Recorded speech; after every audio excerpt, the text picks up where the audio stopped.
দাড়ি চাঁচা, এটা কি কাজ? ফাঁসে কি কাজ? ওই যে মনীষ কুটকুট করে চুলকায়, চুলকায় মনীষ।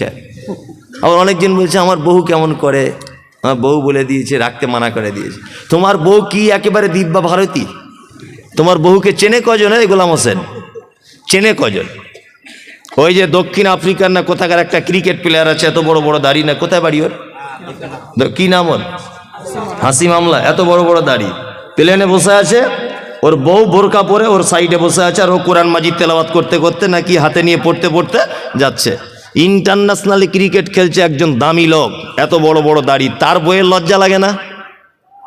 হ্যাঁ, আর এ বলছে অফিস আদালতে কাজ করিতে মৌলী সাহেব, ব্যস্তর কারণে ওই জন্য দাড়ি রাখতে পাচ্ছি না, একটু দোয়া করবেন, আগামীতে রাখবো। তোমার দাড়ির জন্য আমার দোয়া করার দায় এসে যায়? তোমার দাড়ি বাড়ার জন্য আমি দোয়া করব? বদমাইশির জায়গা পাও না। হাসি মামলাকে সারা পৃথিবীর লোক দেখছে, তার লজ্জা লাগে না? তার অফিস আদালতে যেতে হয় না, তাকে প্লেনে করে এদেশ থেকে ওদেশ ছুটতে হয় না, ইন্টারন্যাশনাল ক্রিকেট প্লেয়ার হিসাবে মাঠে নামতে লজ্জা লাগে না?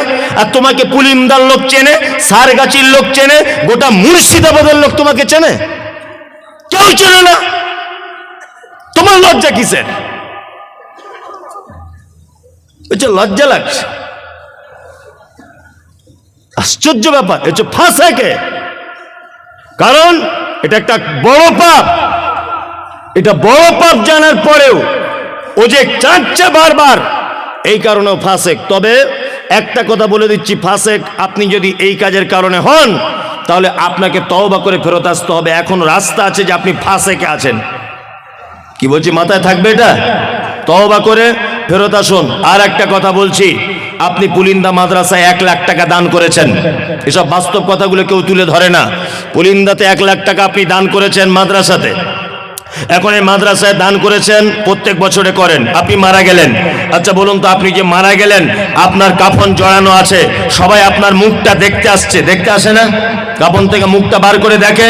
আচ্ছা বলুন তো, আপনার মুখটা দেখে বুঝতে পারবে যে এই লোকটা বড় দানি ছিল? দেখা যাবে? বোঝা যাবে না?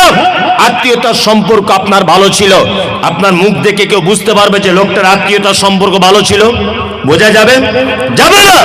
পৃথিবীতে একটা মাত্র চরম পর্যায়ে সুন্নত আছে, সেটা হচ্ছে এই।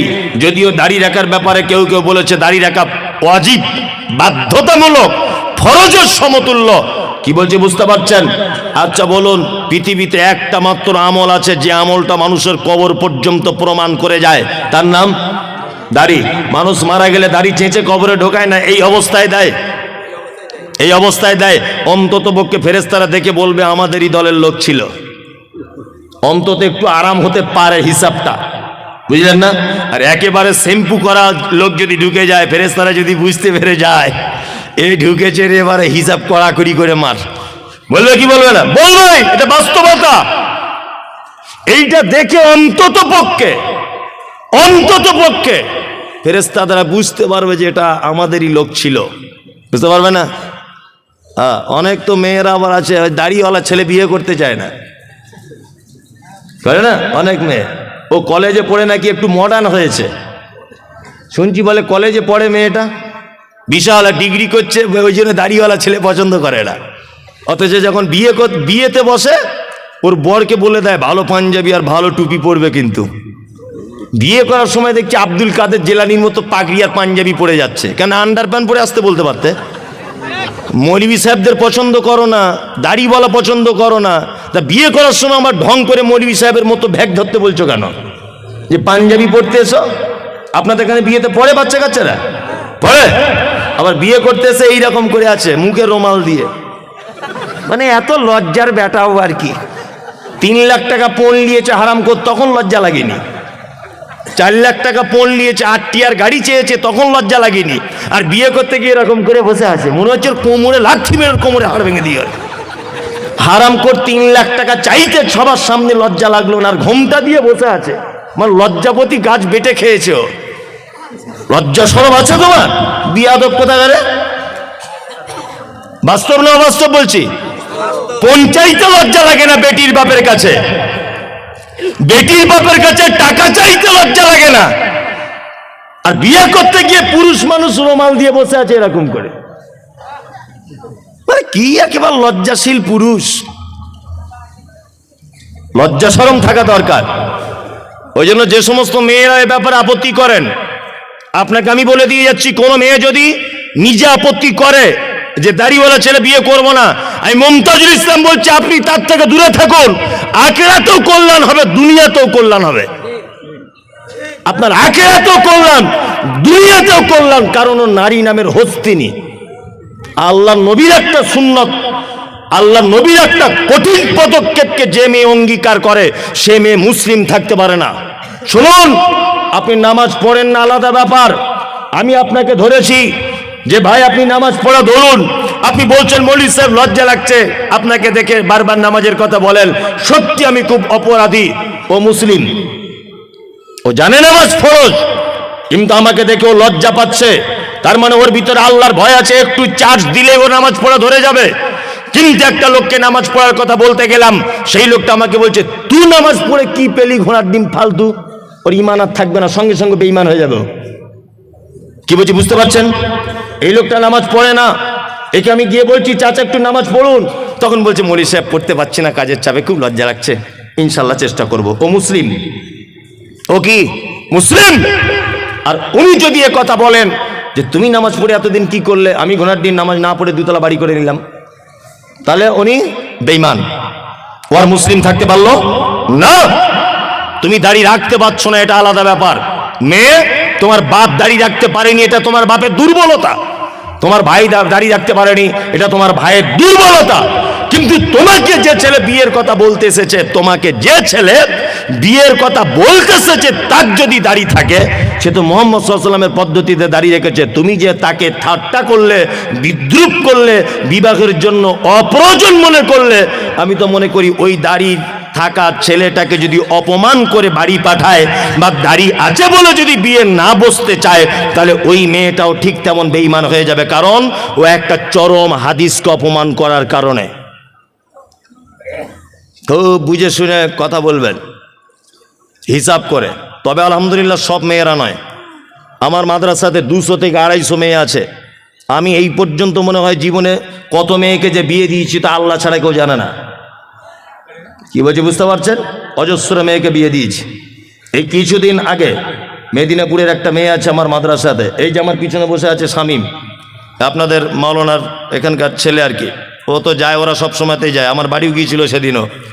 তা এরা সব দেখে এসেছে আমার মাদ্রাসা। আর একটা মেয়েদের মাদ্রাসা আছে, 200-250 মেয়ে পড়ে আলহামদুলিল্লাহ। আবার মোটামুটি এই তো শামীম গিয়েছিল ভিত্তি স্থাপনের দিনে, 3 বিঘা জমির উপরে ছেলেদের মাদ্রাসা তৈরি হচ্ছে ইনশাল্লাহ, দোয়া করবেন। হিফজখানা আল্লাহ যদি কবুল করে নেয়, কেউ আর আটকাতে পারবে না, দ্রুত গতিতে কাজ চলছে ইনশাল্লাহ। শেষ কাজ করতে আমার একটা টার্গেট 1 কোটি টাকার আমরা বাজেট রেখেছি। যদি বলছেন টাকা আপনার বহুত টাকা, তো তাহলে আমার 1 পয়সাও নেই, যা টাকা পয়সা পাচ্ছি সব লাগিয়ে দিচ্ছে, বাকিটা আল্লাহ ম্যানেজ করে দিচ্ছে বিভিন্ন মানুষের মাধ্যমে।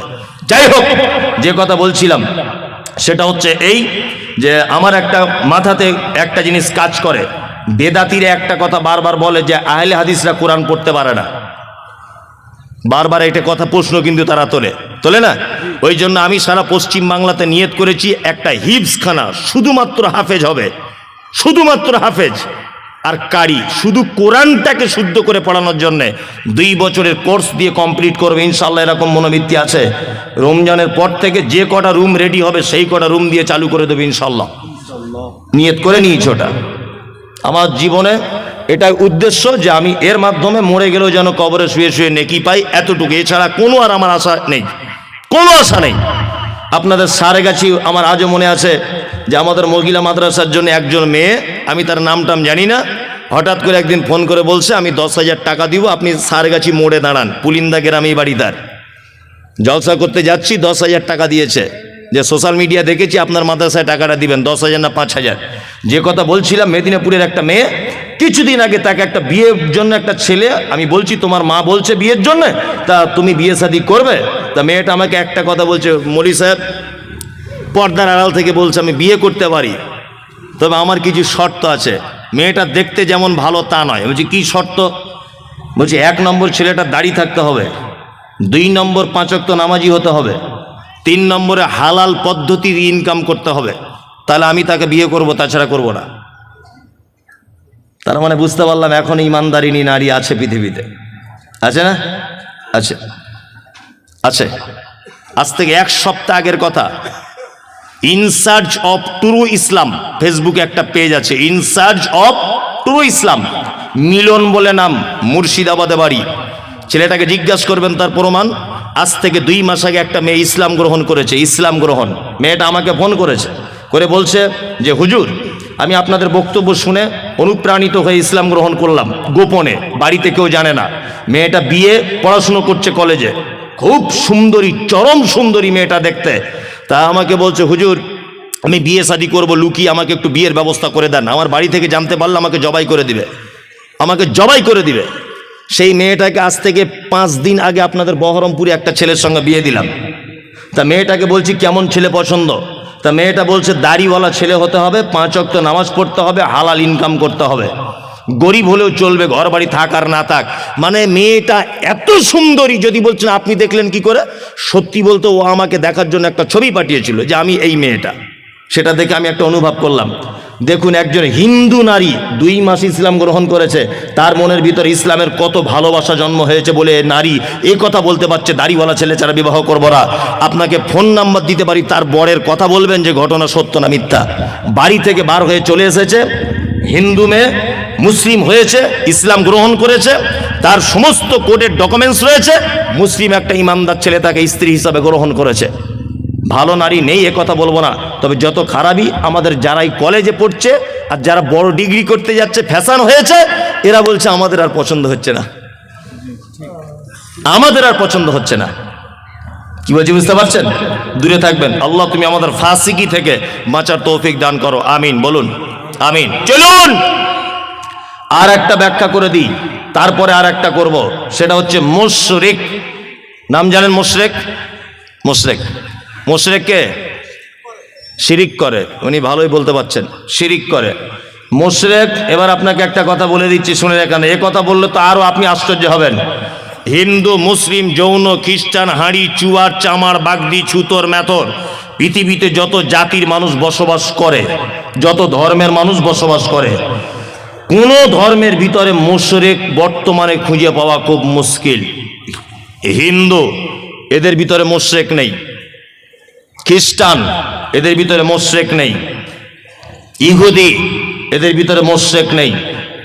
হিন্দু বর্তমানে যারা, তাদের ব্যাপারে কোরআন মাজিদে শব্দ এসেছে সাবেঈ। সাবেঈ হচ্ছে তারা। কারা?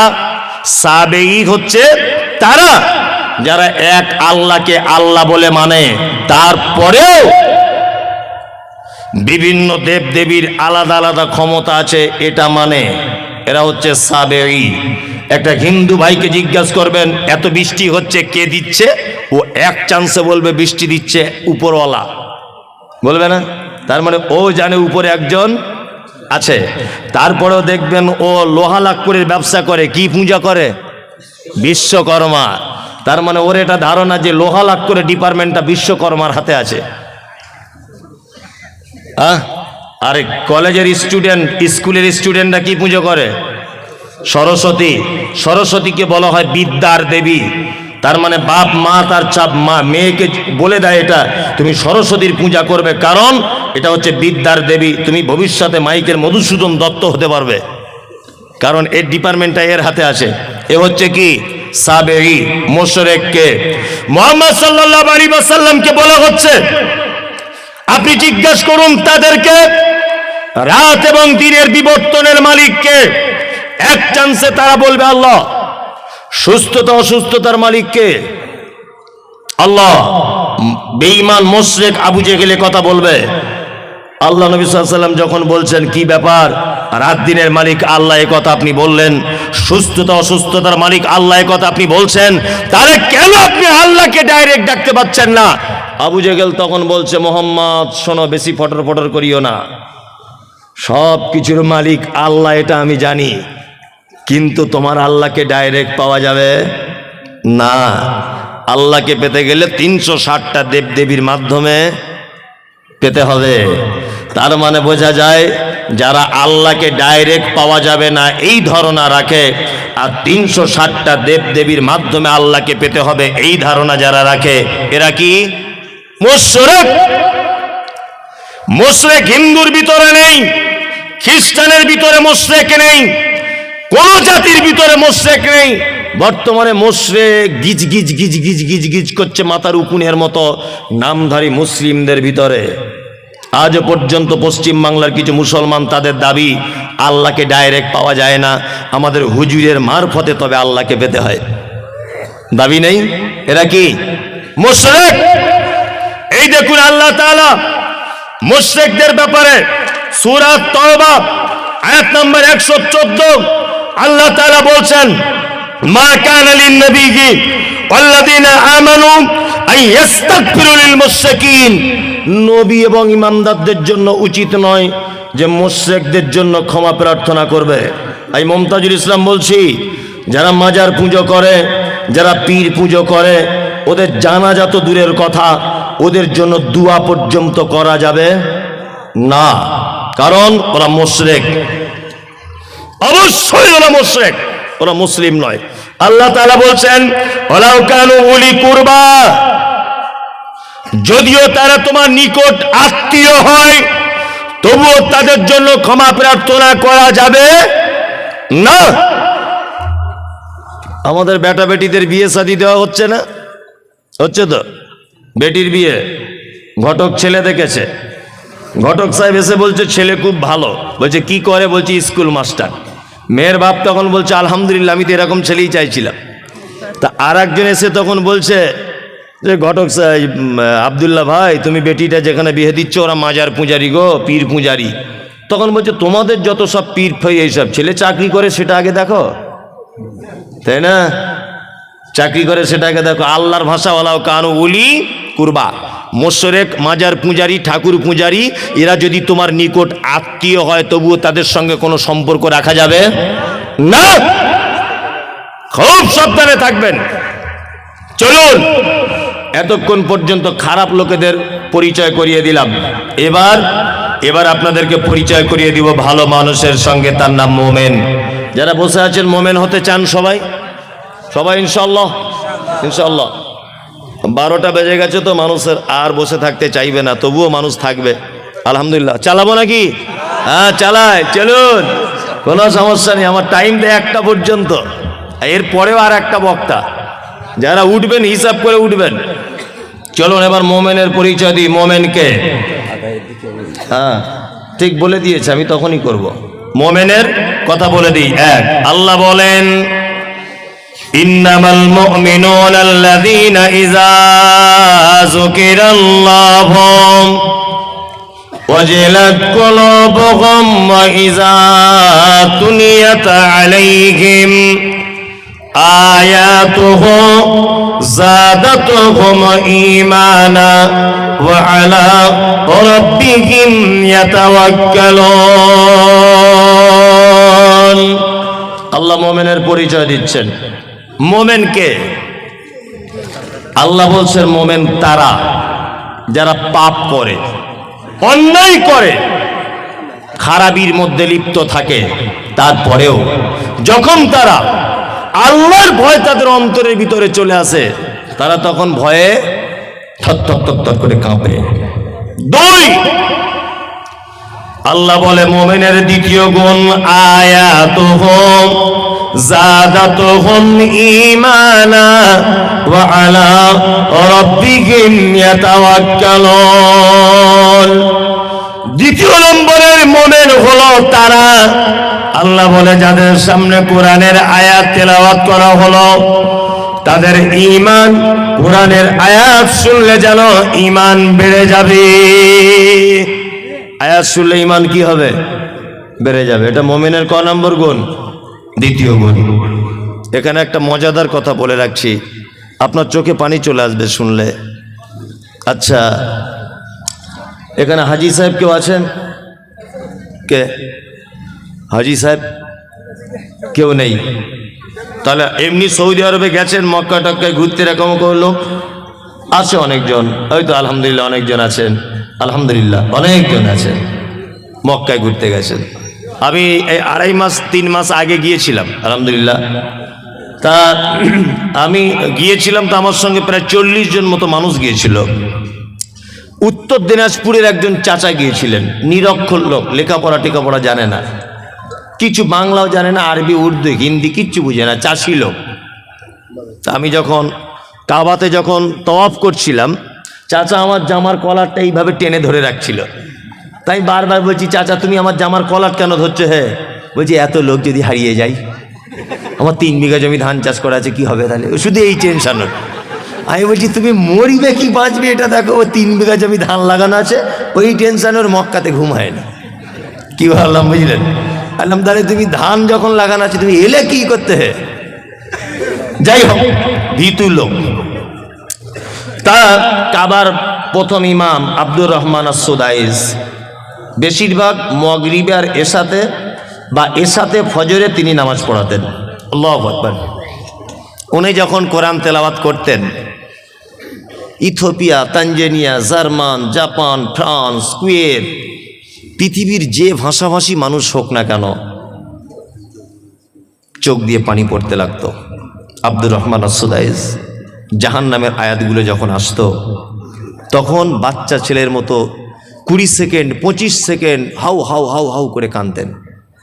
জাহান নামের আয়াতগুলো যখন আসতো, ফজরের নামাজ পড়ছি, রাত 10টার সময় তওয়াফ শুরু করতাম। দিনের বেলা ভিড় হতো বলে আমরা যেতে পারতাম না। রাত 10টা থেকে ফজর পর্যন্ত তওয়াফ করতাম কাবাতে, আল্লাহ করিয়েছে। যাই হোক, তা তওয়াফ করতে করতে ফজরের যখন আজান হয়, ওই সঙ্গে সঙ্গে সব লোক ঘুরে কাতারে দাঁড়িয়ে যায়। ঠিক বলছি তো? কাতারে দাঁড়িয়ে যায়। আমি দাঁড়িয়ে আছি, আমার পাশে ওই যে উত্তর দিনাজপুরের চাচা দাঁড়িয়ে আছে। নামাজ শুরু হয়েছে, আল্লাহু আকবার। সবাই হাত বেঁধে দাঁড়িয়ে গেল। কাবার প্রথম ইমাম আব্দুর রহমান আস-সুদাইস তিনি জাহান্নামের আয়াত তেলাওয়াত করছেন। আর আয়াত তেলাওয়াত করতে করতে তিনি যেন বাচ্চা ছেলের মতো করে কাঁদছেন। আমি কোরআনের একটু অল্প কিছু বুঝি, আমার চোখ দিয়েও পানি চলে এলো। আমিও বাচ্চা ছেলের মতো ডুকরে ডুকরে কাঁদতে লাগলাম। আমার পাশের চাচা কোরআন বোঝে না, বাংলা ভালো করে পড়তে জানে না, অশিক্ষিত লোক। চাচাও দেখছি ডুকরে ডুকরে কাঁদতে শুরু করে দিল। নামাজ শেষ হয়ে গেল। কাবা থেকে জমজমের পানি পান করে যখন ফাঁকে বার হয়ে গেলাম, চাচাকে ডেকে বললাম, চাচা সত্যি করে বলো দেখি, কাবার ইমাম আরবি ভাষী মানুষ, তিনি কোরআনের আয়াত বুঝতে পেরেছেন তাই কাঁদছেন। আমি মুমতাজুল 2 পাতা পড়া আলেম, আমি ব্যাপারটা বুঝতে পারলাম, এই জন্য চোখ দিয়ে পানি চলে এলো। তোমার কেন চাচা চোখ দিয়ে পানি চলে এলো বলো? চাচা তখন বলছে, বেটা মুমতাজুল, 70 বছর আমার বয়স, আমি 50 বছর যাবত আমাদের গ্রামের মসজিদে নামাজ পড়ি, কিন্তু কোরআন শুনলে অন্তর গলে না। কিন্তু আজকে আশ্চর্য ব্যাপার, কাবা শরীফে নামাজ পড়তে এলাম, আর কাবার ইমামের তেলাওয়াত শুনে আমার চোখ দিয়ে পানি বার হয়ে গেল।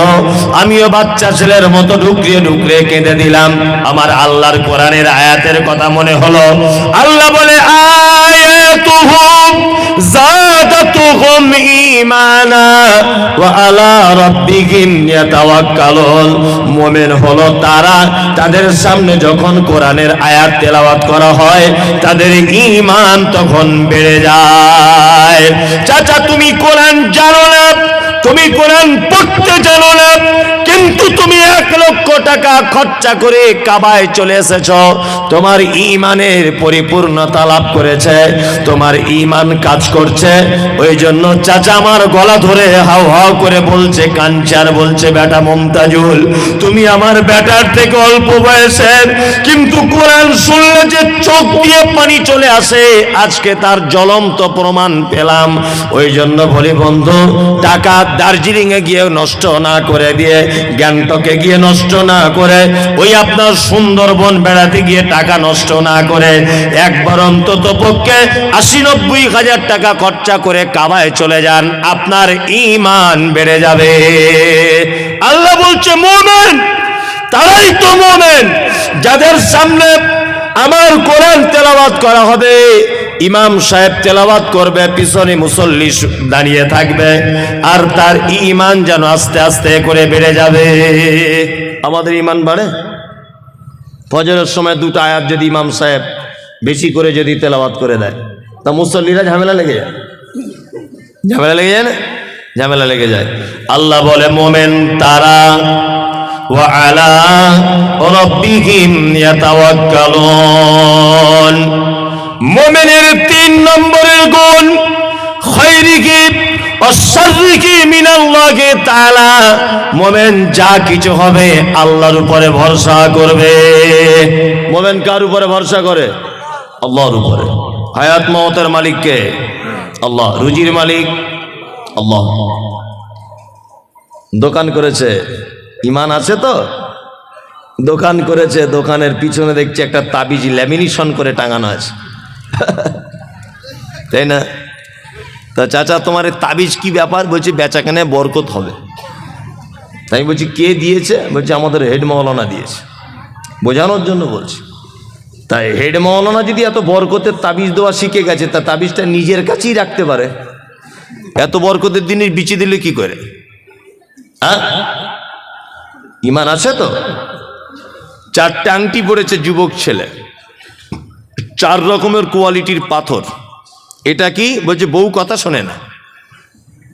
এটা কিসের আংটি? বলছে ঘন ঘন পেচ্ছাপ হয়। এটা কিসের? বলছে বাপের বাড়ি বউ গেলে আসতে চায় না। আর এটা বলছে রাতে চমকে উঠি তাই। হযরত ওমরের নাম শুনেছেন? ওমর দামি মানুষ না? দামি মানুষ। পৃথিবীতে অনেক জিনিস আছে যেগুলো ডাইরেক্ট জান্নাত থেকে এসেছে, তার ভিতরে একটা হাজির আসওয়াদ, তাই না? যখন পৃথিবীতে আছে, এটা মুসলিম শরীফের হাদিস, তখন সাদা দুধের মতো ছিল পাথরটা। আল্লাহ নবী সাল্লাল্লাহু আলাইহি ওয়াসাল্লাম বলছেন আদম সন্তান তার পাপের বোঝা নিয়ে তাকে চুম্বন করতে করতে একদম কালো করে দিয়েছে। আমি নিজে আলহামদুলিল্লাহ 2 বার চুম্বন করে এসেছি, আল্লাহ করিয়েছে। খুব রিক্স চুম্বন করা, ওখানে মারাও যেতে পারে কোনো মানুষ, এত রিক্স। মানে আপনি হাঁড়ির মুখের মতো, তখন যখন মুখ ঢোকাবেন পিছন দিক দিয়ে 1,500 মানুষ আপনাকে চাপছে। এই 1,500 মানুষ বা 500 মানুষ 1,000 মানুষকে সামলে তবে চুমুটা খেতে হবে। ওই জন্য আমি বলি আমাদের বাঙালিদের একটা বদ অভ্যাস, বুড়ো না হলে হজে যায় না। হজে বুড়ো বয়সে গেলে 10 পয়সাও দাম নাই, এমনি টাকা খরচাই হবে, ওর কিছুই করতে পারে না। ও না তওয়াফ করতে পারবে, চুমু খাওয়া তো দূরের কথা, না পাথর মারতে পারবে, ফ্যাল ফ্যাল করে তাকিয়ে থাকতে হবে। 5 লাখ টাকা জলে চলে গেল। যেতেই যদি হয় 35, 37, 38 বছরে যান, যেন দুজনকে যেন রুখে দেওয়া যায়। দক্ষিণ আফ্রিকার মেয়ে ছেলেগুলো তাদের যা বডি আর যা ধাক্কা মারছে, তারা আমার মতো 4টে পুরুষকে ফুটবলের মতো ছুঁড়ে ফেলে দিবে, এত ক্ষমতা তাদের গায়ে। আর এই লম্বা লম্বা মেয়েগুলো সব সুদানিরা, কালো কুচকুচ কুচকুচ করছে সুদানিরা, এই লম্বা লম্বা। তাদের চেহারা কি আমাদের বাঙালি 2-4 জন পুরুষ মানুষকে মেরে ফেলবে ঘুষি মেরে, এত ক্ষমতা তাদের গায়ে। আর এ বুড়ো বয়সে লাঠি নিয়ে হজ করতে যাচ্ছে, তুমি চান্স পাবে? এক গুঁতো মেরে তোমাকে ফেলে দিবে 4 হাত দূরে। ওই জন্য হজে যদি যেতে চান একটু ইয়ং বয়সে যাবেন। কি বললাম বুঝলেন? হাজির আসওয়াদ হযরত ওমর ফারুক রাদিয়াল্লাহু তাআলা আনহু মক্কায় চারিদিকে তাওয়াফ করছেন। হাজির আসওয়াদ যেখানে আছে ওই জায়গাটা হাজির আসওয়াদের দিকে আঙুল বাড়িয়ে দিয়ে বলছেন, হাজির আসওয়াদ তুমি একটা পাথর, তুমি মানুষের কোনো উপকার করতে পারো না। আমি কোশ্চেন কালেও তোমাকে চুম্বন করতাম না, শুধু তোমাকে চুম্বন করব বা করছি এই কারণে মুহাম্মদ সাল্লাল্লাহু আলাইহি ওয়াসাল্লাম চুম্বন করেছিলেন। তাই হাজির আসওয়াদ জান্নাতের পাথর, মানুষের কোনো উপকার ক্ষতি করতে পারে না। আর এ 4 রকমের আংটি পরে আছে, আংটি পরে বলছে 4 রকমের কাজ হবে। কি বললাম বুঝতে পারছেন? 4 রকমের। কলকাতা একটা অ্যাড্রেস দিচ্ছি, ওখানে চলে যাবেন। নাখোদা মসজিদ নাম শুনেছেন? চিতপুরে নাখোদা মসজিদের মেন গেটে ঢোকার সময় দেখবেন ওই পাথর বিক্রি হয়, বস্তাতে রাখা আছে, আর কুকুরে পেচ্ছাপ করছে। 40 টাকা 50 টাকা কেজি, 40-50 টাকা কেজি দরে পাথর কিনে আনছে, এনে বহরমপুরে ওই বাটিতে বাটিতে সাজিয়ে আম গাছের শিকড়, কলা গাছের শিকড়, জাম গাছের শিকড় পাশাপাশি রেখে ভাঙা মাইক নিয়ে বিক্রি করছে। আর বলছে আফ্রিকা কঙ্গো জঙ্গল সে লেকে আয়ে হ্যায় জড়ি বুড়ি। তোমার বইয়ের ছেলে হয় না, পাথর নিয়ে যাও ছেলে হবে। MBBS ডাক্তার ওর বইয়ের ছেলে করতে পারলো না, আর কুকুরে পেচ্ছাপ করে পাথর ওর বইয়ের ছেলে করে দিবে। তারা 2024 সালে এত বোকা লোক বাস করে, হ্যাঁ? আর পাথর পড়ে আছে কে না? স্কুলে হেডমাস্টার। মনে মনে ভাবি যে আল্লাহ গরুর পেটে কেন সব গোবর দিলে, হেডমাস্টারের মাথাতেও কিছু দিতে পারতে হালকা। ওর মাথায় মগজ আছে? বিচারপতি বিচার করে কোর্ট থেকে বার হয়ে জড়িবুটি কিনেছে ওর বইয়ের ছেলে হবে বলে। কত বড় গাধাও! ওর কপালে কিছু জোটেনি বলে ভাঙা মাইকের ফোন নিয়ে বসে আছে, ফুটপাতে তাবিজ কবজ বিক্রি করছে, চালাকি চিটিংবাজ। কি বললাম বুঝলেন? কাজী নজরুলের ভাষা কি?